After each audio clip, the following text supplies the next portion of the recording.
Jacob T. Davis here with my man. Jared Evenson. Hey, Jacob, I don't know if you noticed, but there's some people behind you. Who are these guys? They snuck up on me. They're got a couple of job shadow guys from Colfax High School. Do you guys want to introduce yourselves? Yeah, I'm Darin Repp. I'm a senior, and I'll be going to GCU in the fall. Oh, My name is Zach Cooper. I'm also a senior, and I will be attending GCU as well. So Grand Canyon University, couple of local Colfax boys, Whitman County boys, they're going to go to Grand Canyon University, but they're doing a job shadow. They're interested in business, real estate. They've actually got kind of little business going. They do some mobile detailing. Do you guys want to talk about your business at all? Yeah, so we started it about just a little over a year ago.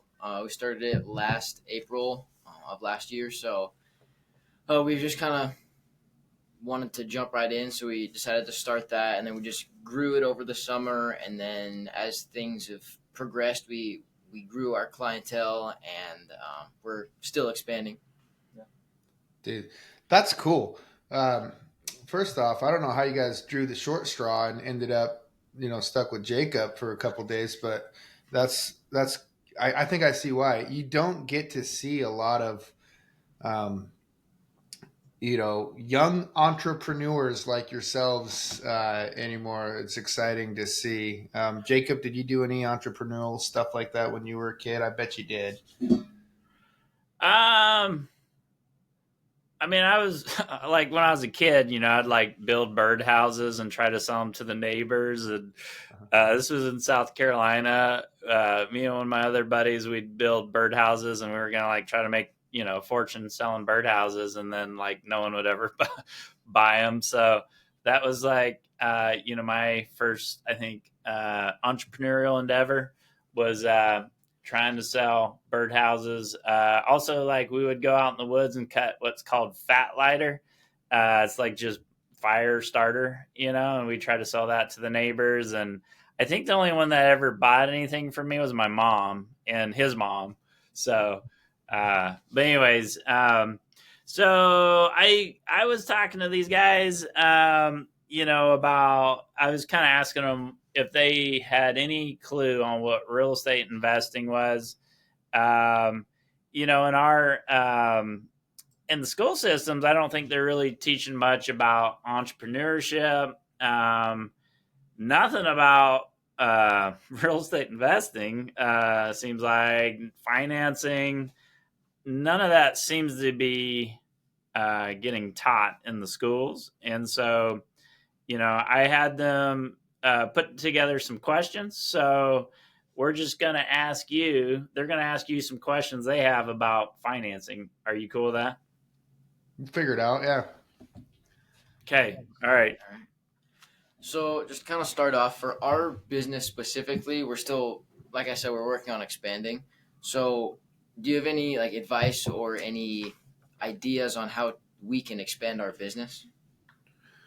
Oh man, expanding is. I think it's one of the hardest things for you know business owners to do because the first thing you ask, yeah, the first question you have is like, how do we expand? And so when I think about what it takes to expand, first thing I think about is what are my obstacles? Um, is it time?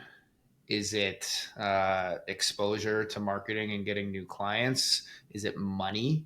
What is it staying in my way from getting to that next level? And then when I can answer that question, then I know exactly what I need to attack first to expand. So um, I would say maybe it's sometimes it's a lot of the times with business owners it's delegating and getting help to do the things that you're doing that's preventing you from expanding. So maybe that means you've got to hire one of your friends to come on at an hourly rate so you can go out and drum up more business. And now they're, or maybe that person, you hire that person to go be your sales guy that's giving you more exposure, whether it's through social media or through wherever, used car lots, to where you can get some of these repeat clients. Um, the biggest thing I see with businesses that have services like yours is not only getting new clients but retaining your current clients and getting them coming back for more. I think is super important. So good ways of doing that, of course, it's testimonials and reviews. If you have a way for you clean someone's car and they're able to go out there and give you some sort of a Google 5-star review or something, and you can share that, they share it with their friends, great. Maybe you have a referral system where someone just paid you, I don't even know what it costs to have a car. It probably varies based on the size of the car, but someone pays you $100 to have a car cleaned. They refer a friend and you give them a $10 discount next time they get theirs done, something along those lines. And then that person they're referring to gets that discount as well. Maybe it's on a business card, right? So different ways to get your name out there without really spending money is kind of a cool way to do it. So yeah, expanding, it's like identify the obstacles and then see what you can do to remove those obstacles from expanding, and then finding creative ways to I really am a big fan of like growing organically from within. So my business has always been built on referrals from past clients, and it hasn't been from going and calling, loan officers in our world. It's like, how many real estate agents can you talk to and take the coffee and get to like you and want to send their clients your way? It's not my style. It's always been more of a I want to build from the base that I already have and go from there. So there's a few strategies you can look at there. I think big one, identifying your obstacles and then tackling those. Yeah, I kind of was telling them because they're basically in everybody's vehicles, cleaning them out. Or that's kind of what you do with detailing. Right? You're just cleaning the vehicle, and it's kind of a personal thing.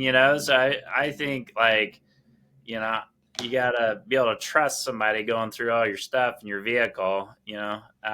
And so it's uh, it's I don't know. It's just something that I was thinking about that it's almost like having someone in your house cleaning. It's the same thing in your vehicle. So you guys had some questions on financing specifically. What was that? Yeah, so if we wanted to kind of diversify what we do and maybe keep the detailing, but also get into real estate investing, how would we go about doing that? Oh man, good question. So, so, so they're 18, right? Yeah.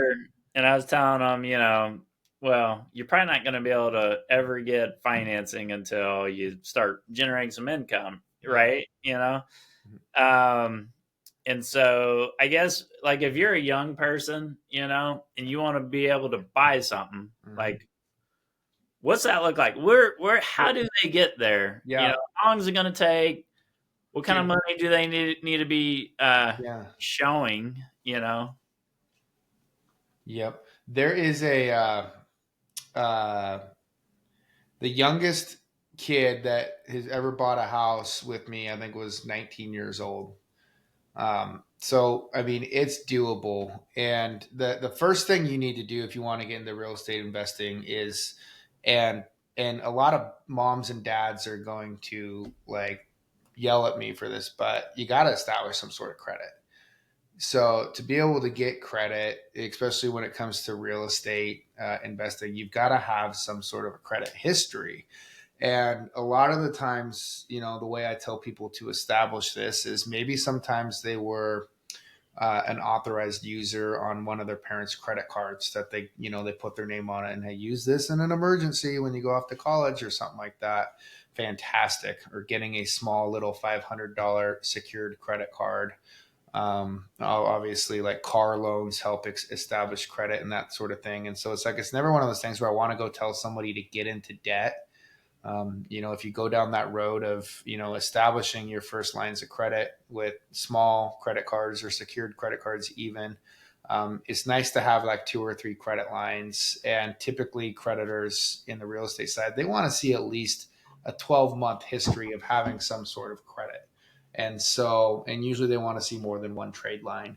And so that's the first thing, establishing credit. And then getting into real estate investing, I think Jake will agree with me on this. The best way to do it is to start with buying your own home that you would be living in yourself.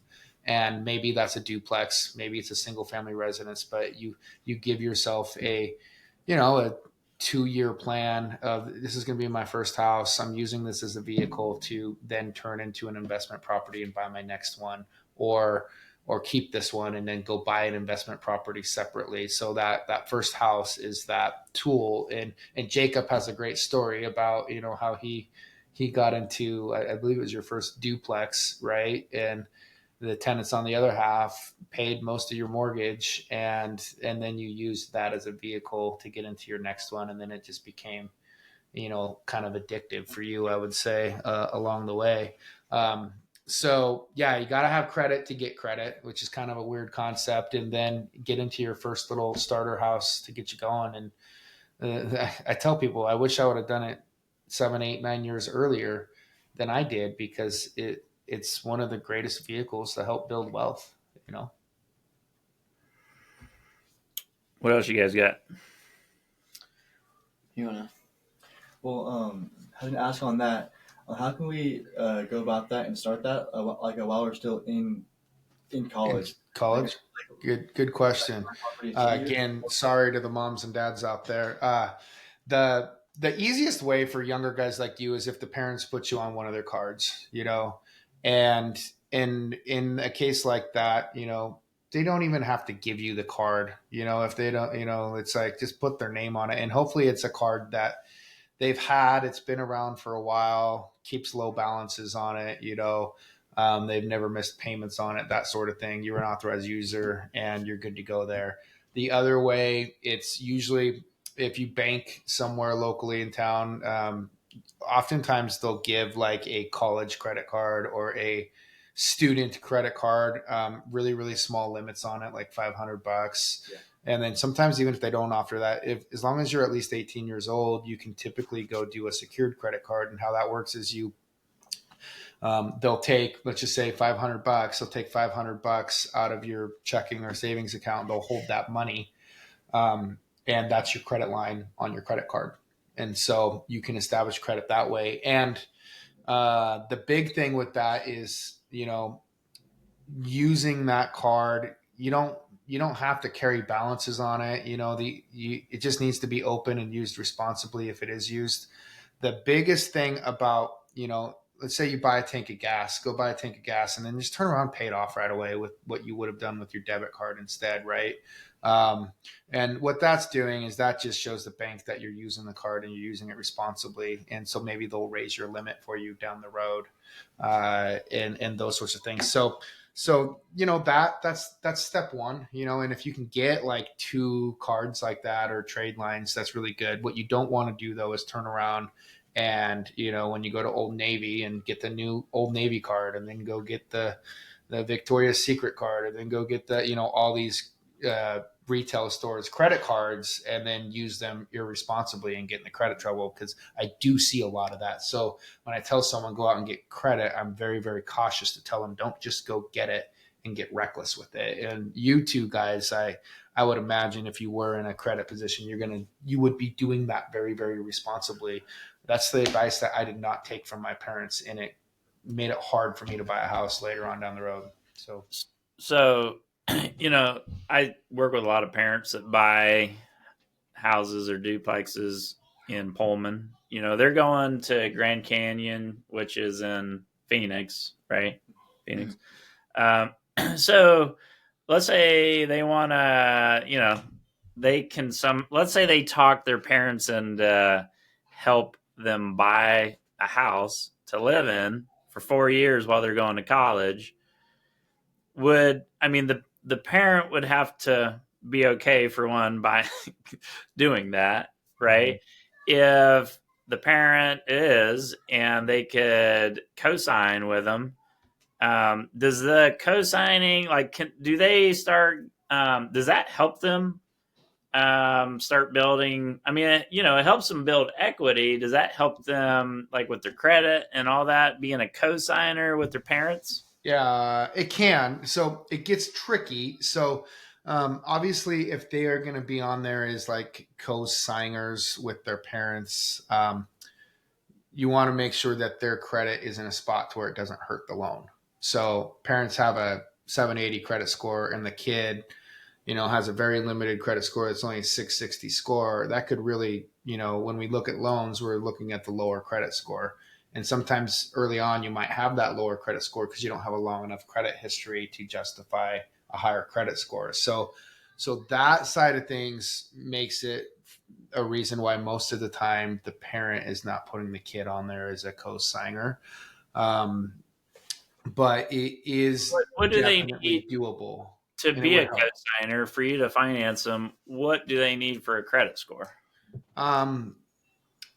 It just good enough to where it isn't going to hurt, the rate. So if the parents are at a 760 credit score and without the kids, they're getting their rates and pricing based off 760, but the kids on there as a co-signer and they're at 700. Well, now we're basing your rate off that lower score.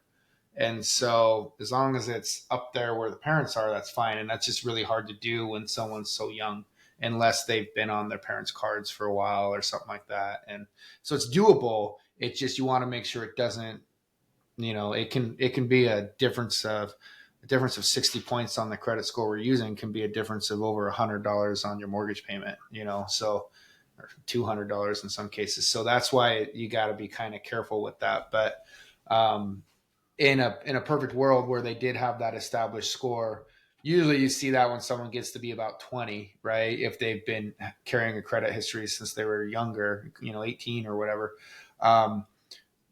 Typically you can get that score up to where it might match as long as you're doing things responsibly. And then, throwing them on if they're buying a house or whatever, it helps. Yeah. So credit card, if the parent's okay with that, so that's one. But hold on. I had another thought on that is you want to be careful about that though, because now you won't be a first time home buyer again when you go to buy your own house once you leave Grand Canyon University. And that could change some of any first time home buyer benefits you might have, which there's not a lot when it comes to that, but, sometimes that's the make or break on whether someone can buy a house or not is their first time home buyer status. So there's things to consider. They've got to have 2 years of income, right? Basically to be able to buy a home. Isn't that typical for being able to qualify? So you got to have decent credit, and then you also have to have at least 2 years of income. Yeah, but there's a loophole. Where schooling is considered job history. So and that's how the young guy who was 19 years old, how I got him into a loan, he'd only been working for a year, but I actually used his job only required a high school diploma. So I used his 4 years of high school as work history. And then his new job required just the diploma. He'd been in it for like 9 months. And so that plus his schooling, counted as his work history. And so with high school can count as work history. Yeah. The guidelines don't say it has to be college. It just has to be something that helped you to basically get to the job requirements of the job you have. So that's why, like when someone's a nurse, someone just gets out of nursing school and they never worked in college, I can give them a loan based off their job offer letter. They're going to be a nurse and I'm going to get X amount of hours for X amount of dollars. I count that right away, even though they don't have any job history at all in some cases. So and all they have is the letter. Like they haven't made it $1. They just have a letter. Yeah, we do it all the time. Yeah, it's here's Jill Schmo, and she just graduated from Washington State University Nursing School, and she's going to work at Pullman Regional Hospital starting in 45 days. Can I buy a house? Absolutely, yes. We could actually close on that house before she even starts her job, or he. So as long as it's within a certain time period. But is that just because she's in the medical field? If, like, say these guys got a job working at, Grand Canyon University as some janitors or something? All Uh, good. Typically all good. Yep. huh. So yeah, it's wild sometimes, but it works. Um, but if they're self-employed, generating income, that's probably a little harder, right? Yeah, that changes things for sure. Yep. Yeah. Then we need that 2 year history typically in most cases. Yeah. So so if you're gonna do your mobile detailing business and you want to be able to get a loan, you're gonna have to show 2 years of income to be able to get a loan, or you can do that on the side and get a jobby job and be able to get a loan because you got an actual uh, Right. Right. job. That's pretty common. I see that quite a bit where somebody's doing side hustles through school, and then they graduate and they go work for some corporation or whatever. They kind of, maybe they're still doing their little side gig on the side, but I kind of ignore it because the income from the new job far exceeds it. So with self-employed borrowers, we have to average 2 years of income, right? But if you get right out of school and you're going from, I was making, $40,000 a year with my side hustle while I was in school. I graduated and now I'm making 100 grand a year in my, new corporate job or whatever it is. I'm going to jump right into that new income, and we're going to kind of forget about the stuff you were doing and jump into that. Cool. So it gets tricky. There's all kinds of scenarios, yeah, where it can be different. Okay. Well, I think we got maybe time for one more question. What do you guys have?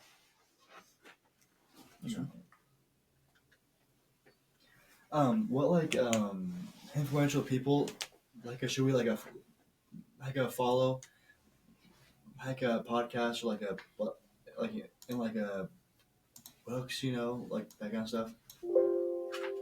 Oh, I could barely hear that. Who do you like follow for what you do for financing and for entrepreneurship business? Like who do you talk to? Jack Thompson?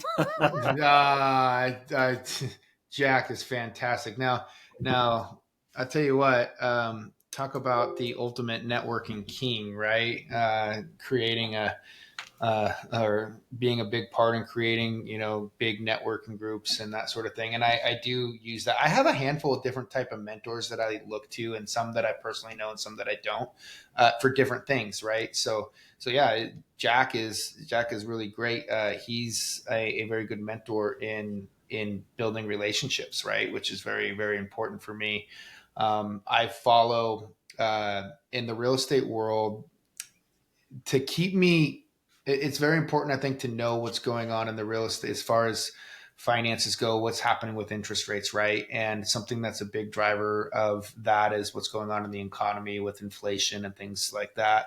So in our world, there's a guy named Barry Habib, who, I mean, it's really mortgage specific stuff. So I follow him a lot. And the other things that I follow, I'm a big fan. Like I get on Audible and I download. I'd have to look. Let me look. I'll tell you who some of my favorite books that I've listened to through that. Obviously, Atomic Habits, right? That's something that the stuff you learn in Atomic Habits can translate to any type of business or field, especially as an entrepreneur. It's big on basically creating those habits that keep you going and keep you motivated. Unreasonable Hospitality was one of the greatest books that I ever read, and that was basically about, it's a customer service thing, and that works in any industry as well. But this guy was a restaurant owner, and well, he wanted to become a restaurant owner, and the way he got there was going above and beyond in every single interaction with every single client that he worked with, which was very impactful on my life. And he went from just being this, host at the front desk of a restaurant in New York City to having the highest rated, best voted best restaurant in New York City, which is huge, right? And so he did that through unreasonable hospitality. Like going crazy over what you're doing to make things perfect. And that's by Will Ghidorah. And then one of the other ones that I really, really loved was our guy, Tommy Spalding. He's got a handful of amazing books. The Gift of Influence. I believe he does the, oh gosh, what was it? I think Influencing People or something like that. But Tommy Spalding, I've read like 3 or 4 of his books that I've just been like blown away by. And it's all about relationships and like, in real estate, especially if you're in any business, but in real estate, it's so relationship built, and it's about it matters who you work with. And I think that goes for buying a house. I think that goes for selling a house. I think that goes for buying a car. I think it goes for buying your furniture. It matters who you work with. And that's one of the things that is super important to me in every single thing that I do. Yeah, I was kind of talking to them about what books I read earlier. Clifford, Richard Kiyosaki was when I was a youngin'. That's what I read his books, and then I think Grant Cardone is somebody that is kind of like when it comes to real estate investing, he's pretty interesting. Whether you like him or not, Trump's got a bunch of books out there. And I learned a lot on TikTok. I'll be honest, there's a lot of just kind of pretty quick videos on TikTok, about real estate, investing, financing, business. So anyways, that's kind of what I told him. But going to like the conferences where those renowned like business speakers are there can just be life changing. I remember I went to one, this was 8 years ago, and it was Todd Duncan conference, and what's his name was there, the real estate guy that's all high energy. You've been to some of his stuff. What's his name? You know what I'm talking about.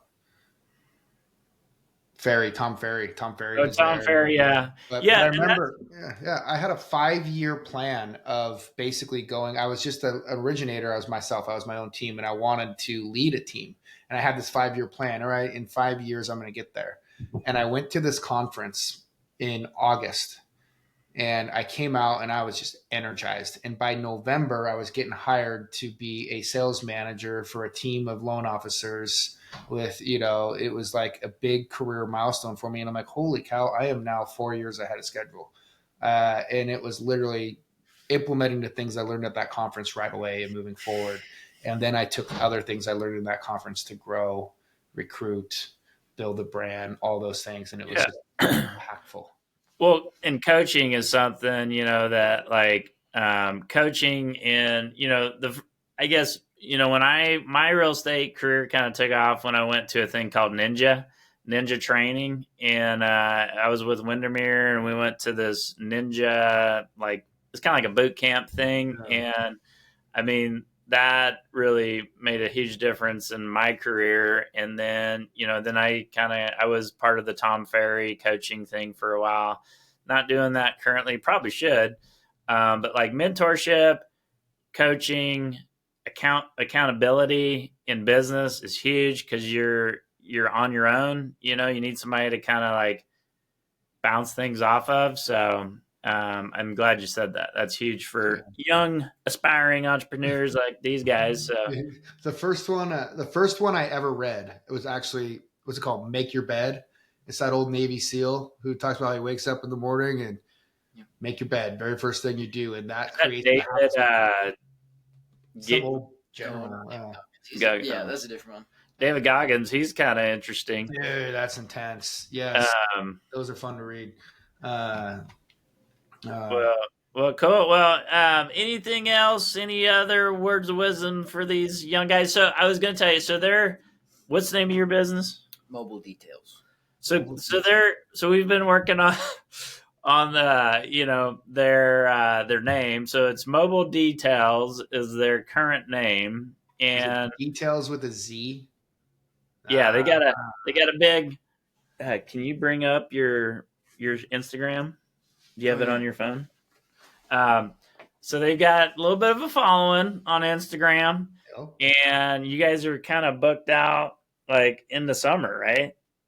And yeah, So like they've already kind of got like the client base going, you know. You guys We're like kinda- Colfax, Pullman? Is that kind of where you're hanging out? yeah, they want to be in, you know, they're Pullman, Colfax, Whitman County. I mean, they probably even come up Spokane and, you know, Yep. do We have some. jobs scheduled for Spokane. Oh, do you? So mobile details. Oh, how do I? You're just pressing hold on it. Or go to that first page right there. Let Maybe me know check if you need to show me. piggyback a. Let me know if you need to piggyback a Spokane job. I got Mobile details. So that's kind of their logo. So D and Z, you know, Darin and Zach.